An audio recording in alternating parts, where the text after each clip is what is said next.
Okay, so here we are. This time we are not in the shed, or as someone joked, my office, but we are in a cabin. Oh yes, you cannot see behind here, there is snow because it's dark and I've got no way of illuminating it, but you just imagine there is snow there because there is. I'll do some B-roll to show you that there is, believe me. So what we have here is a slight change. Been meaning to do this for a while and I have hinted at it, but basically here's a glass full of licorice because we have two wines that have quite a bit of what I call a little bit of licorice umami, and what I'm also going to bring in here is the Gran Reserva, which is from a 14 at the moment. These are both 17s. So let's start as we should with the Crianza. These have been down in my cellar, which is basically by the door, which keeps them at 15 no matter how much I try to change the temperature. And I need my phone. Where did I leave my phone? Here. I need my phone because it would not be a wine review without a Vivino rating. So what we have here is, they're both 2017. I'm doing the two together. I know some of them now I'm trying to do apart, but I'm just trying to do fewer at a time, which I think you'll all appreciate. But this is already a lovely thing, and actually I'm going to do something else. You just got to mix these things up a bit.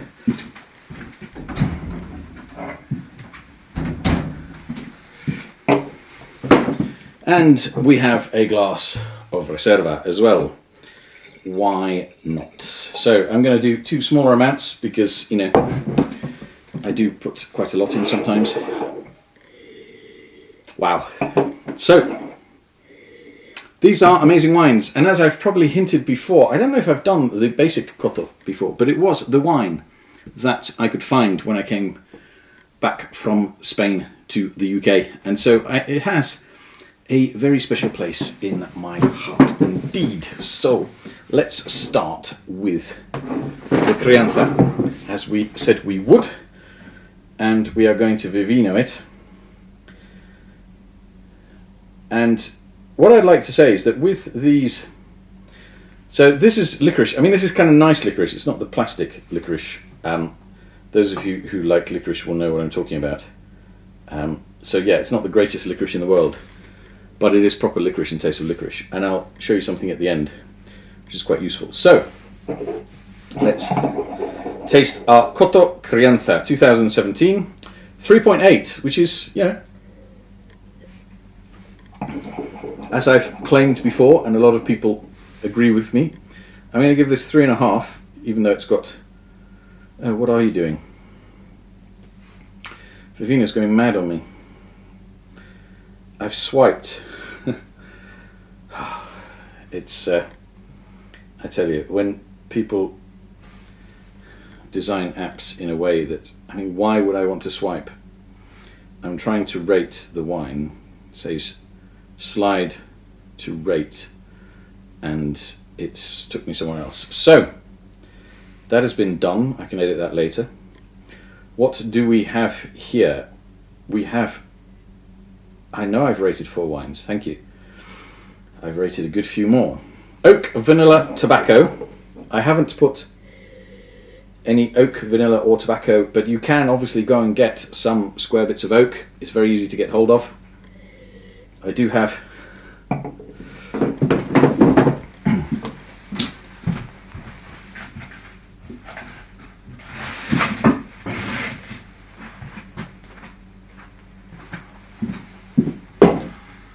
some oak I prepared earlier. Now, I struggled to put this in the glass, obviously. It's not working. You'll need some broken, fresh oak. I've got to start messing around with these things. So, cherry, red fruit, strawberry. Obviously, what you can do is put some jam, and I nearly did that in the glass. But, you know, I thought I'll introduce this slowly but surely. But let's get further down. Blackberry, plum, and black fruit, and somewhat nowhere on here does anyone measure any licorice. So I'm going to see if I can see. And yes, there is pepper, cinnamon, and licorice. 178 mentions of spices notes. Luckily, it'd be quite embarrassing if nobody else in the world had smelt what I had. Embarrassing and worrying in COVID times. Wow, yes. Cream, cheese and oil, there's always somebody, well, 94 people exactly. Raisin, dried fruit and prune. Now this is another thing you can easily put in a glass to help people smell, and it does. No matter how refined your palate is and how often you do this, being able to stick your nose into something that is definitely like another thing is great. Toast, almond nutty, if you want to put toast in your glass, yeah, why not? Generally, the things that I've seen, you can actually buy in the nicer places a whole selection of little smells that you can put into glasses or just sniff. But yeah, so yeah, it's definitely, I mean, right up at the top you've got 1,500 mentions of vanilla, oak and tobacco. I'm with them there. 832 of cherry, red fruit and strawberry, of course. This is a big Rioja. It's going to have those. Now the leather earthy smoke. Yeah.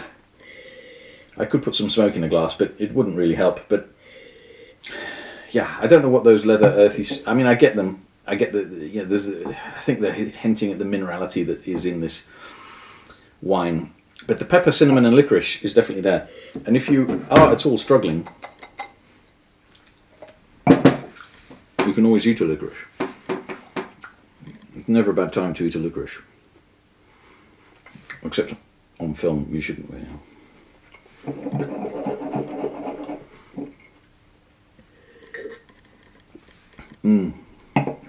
Well, that actually goes quite well. I never cease to be amazed at things that actually go with wine. The first time I was shocked the most was when I saw Italians eating biscotti or cantuccini with wine. Amazing. Not just the Vinsanto, but all wines. So yeah, that is the Crianza. Let's go for the Reserva. And I can't wait to bring you the Gran Reserva, because that is quickly becoming one of my favourite wines. Let's see if there's any difference in the... I don't know why I'm pulling my ear like somebody who's nervous. Now this also has a 3.8, but I would rate this I'm going to give a 4 rather than a 3.5. It is definitely a better wine. The Crianza is a very lovely wine. I will drink it all day long, but the Reserva,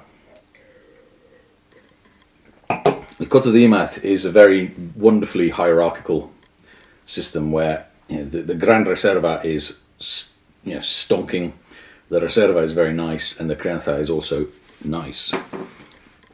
But it's, yeah, so let's go. So now we have 2.5 million mentions of oak, vanilla, tobacco. The ratios are pretty much the same. There are 943,000 mentions of fruit. And then there are 864 mentions of leather earthy.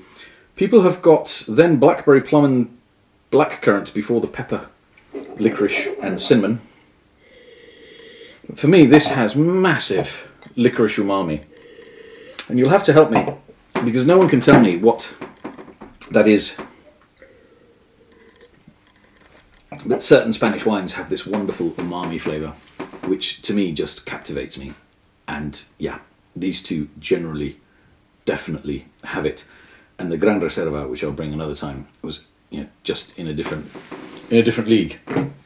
But yeah, I mean, if you look at these two wines, you can definitely see that the Reserva is a little bit darker, but there's not a huge amount in it.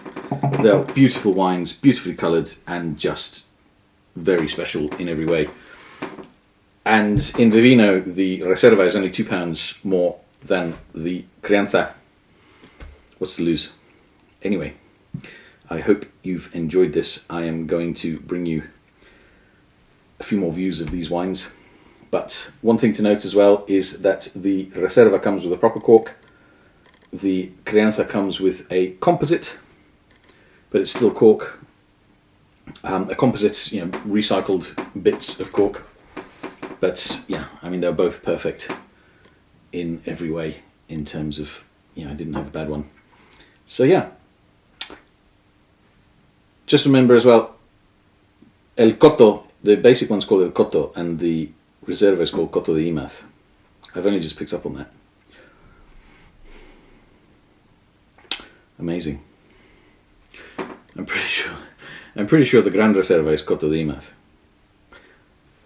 I'll check that and put it in the notes underneath when I'm editing this. But yeah, go and check out these wines. They're really, really nice. And the 2017 is amazing. I'm going to give 4 Vivinos to the Reserva, and I've already given 3.5 to the Crianza. And I will fill out a bit more notes on Vivino if you can be bothered to go and see that. They will be there for you to see.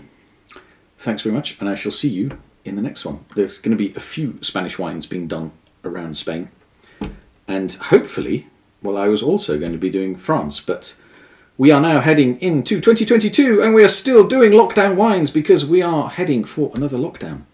And so I didn't, alas, drive through France to get here. I had to get on a plane. I haven't been on a plane for 2 years, and I can tell you, I'm not in a hurry to get on another one. It's it's not the most pleasant thing in COVID times, but there we go. The one thing that is actually better is that in our plane they let us go out at the first rows at a time, so 1 to 5, 5 to 10, and then the rest of them, which kind of you would hope humanity would work that out. A bit like a lift. People have to get out in order of where they are in the lift, and people can't get in until the others have got out. The person at the back cannot get through everybody first. But, sadly, humanity is what it is, and not everybody gets that. But yeah, it was quite nice. But apart from that, it was absolutely horrendous, and I would rather spend 15 hours in a Land Rover than get another plane in a hurry. Even a 1 hour one. With that, I shall leave you and get back to my wines.